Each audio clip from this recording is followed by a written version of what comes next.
So, again, is there anybody wanting to ask a question of any kind at this stage? All right. I don't want to go through losing the time on talking about this, but can I just quickly also say to you, sometimes people get a bit confused. I'm going to turn that upside down. Between if I had a particle that was traveling in a straight line and it started at the origin, so at t equals 0, it was at the origin, and I'll call that x0. At t equals 1, it was at 1 unit. At t equals 2, it was 2 units away. And at t equals 3, I'll write down here, it had come back to being at 1 unit. So what's happened is the particle's gone like that, turned around and come back to 1 unit. Still traveling in a straight line, but you can see it's come back. Now, how do we actually graph that over time? So if I've got time here, displacement is going to be up there, right? So at t equals 0, the particle was at 0. At t equals 1 second, the particle was 1 unit away. At t equals 2 seconds, the particle was now 2 units away. And at t equals 3 seconds, the particle had come back to here, to 1 unit away. So I'm going to assume it's some sort of rounded thing, but that's the graph. So you can see in 2 dimensions a representation of the particle's movement over time, but it's still saying that the particle is only traveling in this 1 dimension here, across this way, all right? But it's just showing over time how that particle has moved. So you can see here it was moving away from the origin, it's turned and it's moved back to the origin. And if you consider our understanding of what we talked about previously with velocity and things like that, at this stage here, would you be happy to say that that had a constant velocity because it was, for every 1 second, it was going 1 unit away? Go another second across, 1 unit away. So that's a straight line there. That's a constant velocity. But what's the velocity when it suddenly turns? 0. Right. So remember when it turns and changes direction, that's where we get, I'm trying to watch the screen. I should watch my pad. Okay. That's where you get v equals 0. All right. And then it's come back. So it's really more like that. It's more like an absolute value graph upside down in this particular instance. Okay. But just understand that this is what we see in terms of the particle's movement in 1 dimension, or so either vertical or horizontal, but we can map it out as a 2-dimensional graph to show what's happening over time. Okay, now let's actually get on to a question. So the example is a particle moves on a line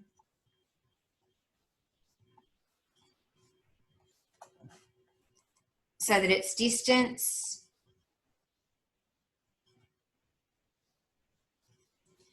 and we're calling that x meters from the origin at time t seconds is given by x equals 4 minus 3t plus t squared. Okay, now still moving in a straight line, but if we were to plot this as a 2-dimensional graph, what would we see? A parabola.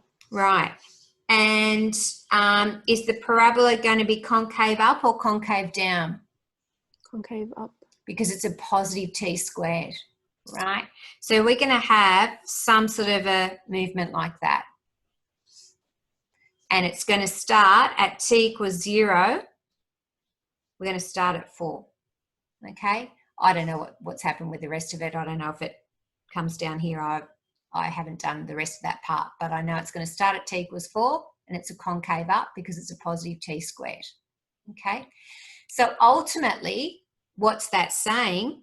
That the particle started 4 units to the, if we're treating our line as a horizontal line, where did it start? It didn't start at the origin. It started 4 units to the right of the origin. When it then started to travel, just from our quick understanding of this, then we know that it's going to likely be moving towards the origin, then turn and move away. Now, that's just on a very rough idea of what that graph might look like. You have one time where it could be that it still continues to move away. If my parabola instead went like that, for which I don't have that section because that's where t is less than 0, then that's the only time where I then have it moving away from the origin straight away and not turning around, okay? But 90% of chance it's going to be this because they're going to want to talk about things turning and moving towards the origin and moving away from the origin. Okay, so if we have a look at what I want you to find, the first thing I want you to find is the distance of the particle. Oh, we already know the answer. From the origin initially. Now, what did initially mean? T equals 0. Right. And they won't give you that in the question, but and then there's 2 parts to this, after 2 seconds. Okay. So they want the distance, and they're not even saying displacement, they're saying distance. So will I give a negative answer if it turns out that it's on the left-hand side of the origin? No. No, because distance is always just positive, okay? If they ask for displacement, which would probably be a better question, then you'd have to give that direction, okay? So if we put in t equals 0 for initially, then we get x equals 4 minus 3 times 0 plus 0 squared, which is 4. And our units were meters away from the origin.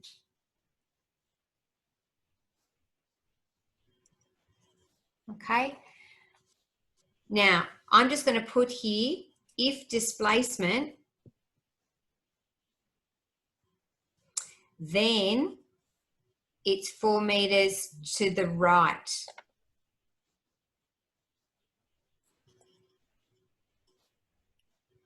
Okay, so you have to give a direction if we're talking displacement. All right, they also wanted you to find out when t equals 2. So you guys are going to go x equals 4 minus 3 times 2 plus 2 squared. So that's going to be 4 minus 6 is minus 2 plus 4 is 2 meters. All right, that confirms then if it started 4 meters away and after 2 seconds it's now 2 meters away, it is suggesting it's coming back towards the origin. The question is whether or not it goes to the other side of the origin or not. So I've also got the possibility, if I have this graph here, it's saying it never makes it to the origin and it turns away again. The other option is it goes through the origin, turns, and then comes back that way. Okay, and therefore it would have gone to the other side of the origin and then turned around. So we've got some possibilities there. All right, so it's 2 meters away from the origin.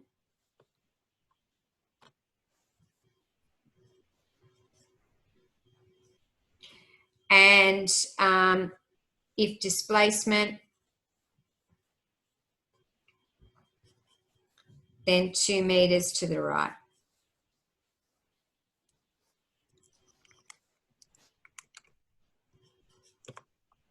Okay. All right. So then we've got part B. Says find the velocity of the particle.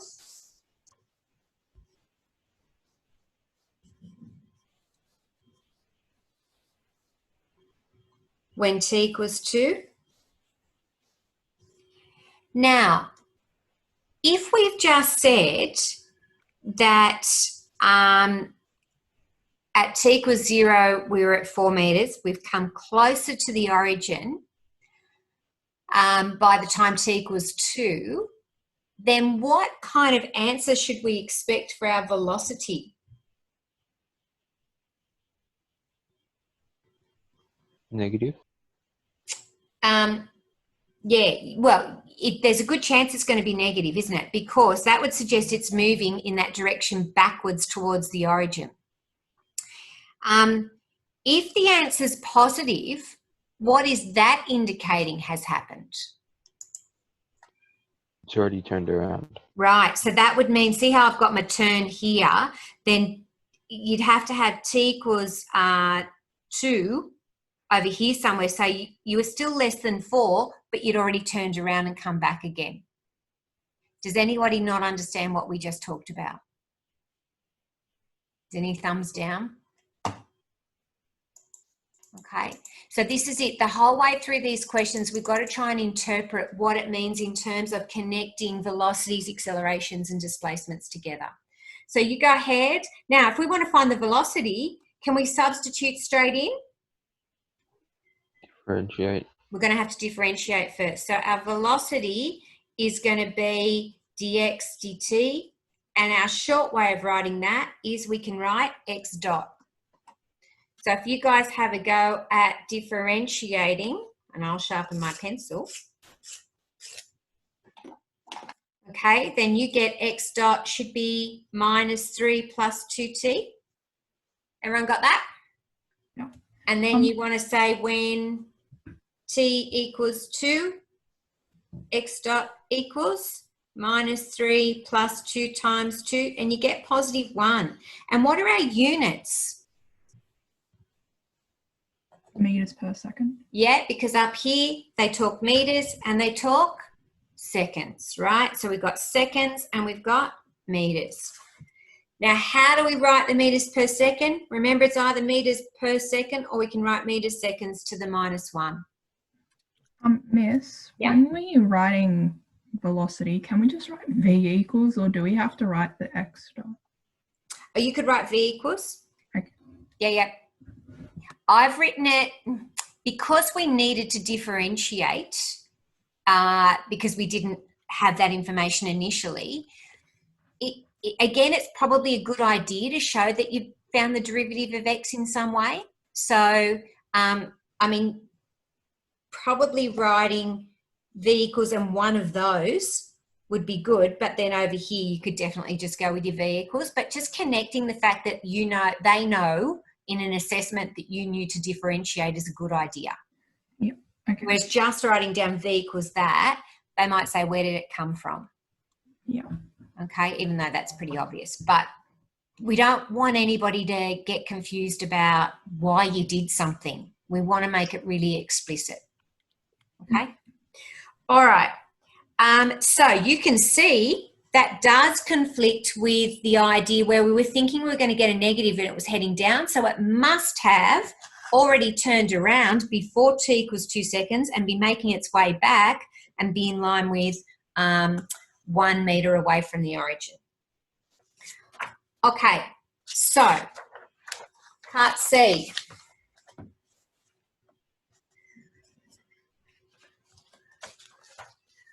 Says at what time the particle comes to rest?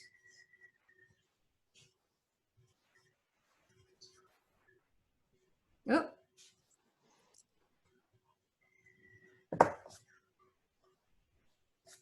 Okay, so we talked about if something is at rest, what does that mean? Velocity equals 0. Right. If something's not moving, it's at rest, and that means your velocity is 0. Okay, so we're going to use, we already knew that our velocity was 2t minus 3 or minus 3 plus 2t. What did we have? Minus 3 plus 2t. Okay, so we're going to be solving our velocity is 0.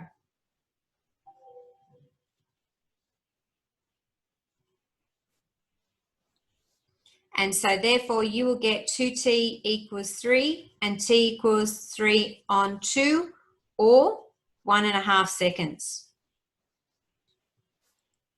And technically the notation for seconds is just S. I'll leave it as S.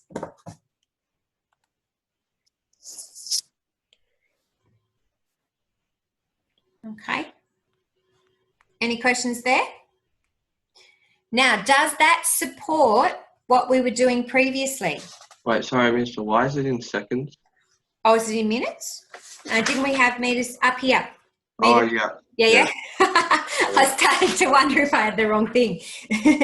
So that makes sense based on what we had here, right? We've said it must have turned before we got to the 2 second mark, because at 2 seconds we're in line with 1. So at 1.5 seconds, it's turned, okay? This is not to scale by any means. But at 1.5 seconds, we now have that the particle has turned around, okay? So this means, oops, the particle turned at 1.5 seconds. Okay, and probably should say, so particle comes to rest after 1.5 seconds. It's just that, again, they asked the question as a language-based question, so you really should reinterpret it in words. And I know there's so many of you who love to do that stuff.